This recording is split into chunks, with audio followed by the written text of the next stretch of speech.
예수소망교회 매일 성경 레위기 17장 1절에서 16절까지의 내용으로 이스라엘 백성들의 단일 성소 지정 및 피해 금지의 규례에 관한 말씀입니다.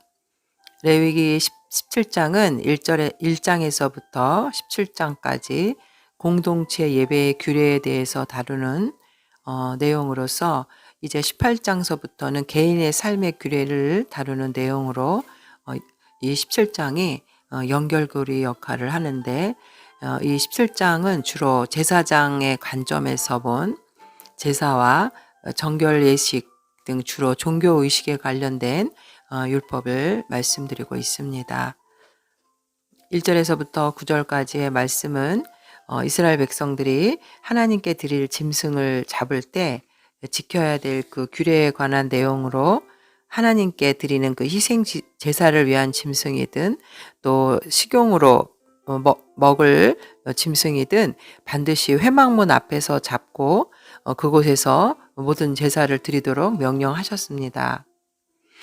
여호와께서 모세에게 말씀하여 이르시되 아론과 그의 아들들과 이스라엘의 모든 자손에게 말하여 그들에게 이르기를 여호와의 명령이 이러하시다 하라. 이스라엘 집의 모든 사람이 소나 어린 양이나 염소를 진영 안에서 잡든지 진영 밖에서 잡든지 먼저 회막 문으로 끌고 가서 여호와의 성막 앞에서 여호와께 예물로 드리지 아니하는 자는 피 흘린 자로 여길 것이라. 그가 피를 흘렸은즉 자기 백성 중에서 끊어지리라.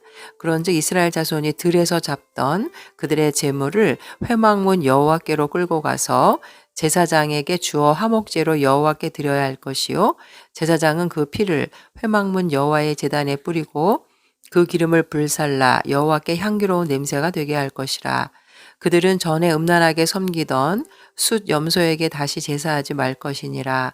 이는 그들이 대대로 지킬 영원한 규례니라. 너는 또 그들에게 이르라. 이스라엘 집 사람이나 혹은 그들 중에 거류하는 거류민이 번제나 제물을 드리되 회막문으로 가져다가 여호와께 드리지 아니하면 그는 백성 중에서 끊어지리라. 진영 안에 있는 사람이든 진영 밖에 있는 사람이든 짐승을 잡아서 하나님께 제사를 드리려면은 진영 한가운데 있는 그 회막으로 끌고 오라고 하셨습니다. 왜 이렇게 회막에 와서 이 짐승을 끌고 와서 제사를 드려야 되냐 하면 하나님께서 이 우상 숭배를 막기 위함이었는데, 7절에 그들은 전에 음란하게 섬기던 순염소에게 다 제사하지 말 것이니라. 그 당시에는 순염소를 광야의 신으로 숭배하는 일이 흔했습니다. 이스라엘 백성들이 애굽의 노예 생활을 할 때 그 애굽 사람들이 섬기던 8신들 중에 하나로 숫 염소신, 즉 판이라고 하는데, 이제 실제로 이스라엘 백성들은 그 섬기던 우상을 출애굽 이후에도 애굽의 간섭에서 벗어나지 못한 채 희생 제물의 일부를 이 신에게 드림으로 그들의 진노에서 벗어나려고 했던 것을 하나님께서는 이제 이것을 금지시키려는 것이었습니다. 이스라엘 백성도 이제 광야에서 진영을 꾸리고 있었기 때문에 각자의 장소에서 각자의 방식으로 짐승을 바치는 것은 우상 숭배로 변질된 위험이 있었습니다. 예배라는 것은 그 어떤 우상의 숭배 요소도 혼합되지 않도록 하나님이 정하신 장소에서 하나님이 정하신 제사장의 지도를 받아 하나님이 정하신 방법으로 짐승을 잡아 예배해야 합니다. 희생 제사의 핵심인 이 생명, 피를 하나님께 드리는 것은 제사장에게만 위임된 이름으로 자기 소견에 옳은 대로 예배해서 짐승의 피를 부당하게 흘리는 것은 살인죄와 동일하게 취급됩니다. 결국 예수 그리스도의 이 보혈의 피로 맞바꾸어진 예배가 정말 내 개인적인 욕망, 그것을 투사하는 변질의 장으로 바뀌지 않도록 우리는 주의해야 합니다. 요한복음 4장 24절에 하나님은 영이시니 예배하는 자가 영과 진리로 예배할지니라 이렇게 말씀하십니다. 그리고 5절에 보면 그들의 그 짐승을 화목제로 드리라고 말씀하시는데, 당시에 고기 먹는 것은 귀한 일이던 시대에 자기 가족만을 위해서 짐승을 도살하고 저장해서 먹을 수도 있겠지만 하나님께서는 제사에 적합한 소나 양, 염소일 경우에는 화목제물로 드리면서 그 고기를 남기지 말라는 이 화목제의 명령을 준수하기 위해서는 결국 백성들이 이웃과 함께 나눠 먹게 되는 이 화목제를 명령하십니다. 결국 예배라는 것은 이웃과 함께 교제하고 나누는 것이 예배의 본질이라는 것이죠. 그리고 10절과 16절에는 속죄에 관한 이제 규정으로 피를 먹는 것을 금하십니다. 이스라엘 집 사람이나 그들 중에 거류민 중에 무슨 피든지 먹는 자가 있으면 내가 그 피를 먹는 그 사람에게는 내 얼굴을 대하여 그를 백성 중에서 끊으리니 육체의 생명은 피에 있음이라. 내가 이 피를 너희에게 주어 제단에 뿌려 너희의 생명을 위하여 속죄하게 하였나니 생명이 피에 있으므로 피가 죄를 속하느니라. 그러므로 내가 이스라엘 자손에게 말하기를 너희 중에 아무도 피를 먹지 말며 너희 중에 거류하는 거류민이라도 피를 먹지 말라 하였나니 모든 이스라엘 자손이나 그들 중에 거류하는 거류민이 먹을 만한 짐승이나 새를 사냥하여 잡거든 그것에 피를 흘리고 흙으로 덮을지니라. 모든 생물은 그 피가 생명과 일체라. 그러므로 내가 이스라엘 자손에게 이르기를 너희는 어떤 육체의 피든지 먹지 말라 하였나니 모든 육체의 생명은 그것의 피인즉 그 피를 먹는 모든 자는 끊어지리라. 또 스스로 죽은 것이나 들짐승에게 찢겨 죽은 것을 먹는 모든 자는 본토인이거나 거류민이거나 그의 옷을 빨고 물로 몸을 씻을 것이며 저녁까지 부정하고 그 후에는 정하려니와 그가 빨지 아니하거나 그의 몸을 물로 씻지 아니하면 그가 죄를 담당하리라. 하나님께서는 피를 먹는 것을 금하십니다. 가축이든 사냥한 짐승이든 핏물을 완전히 빼내어 먹어야 합니다.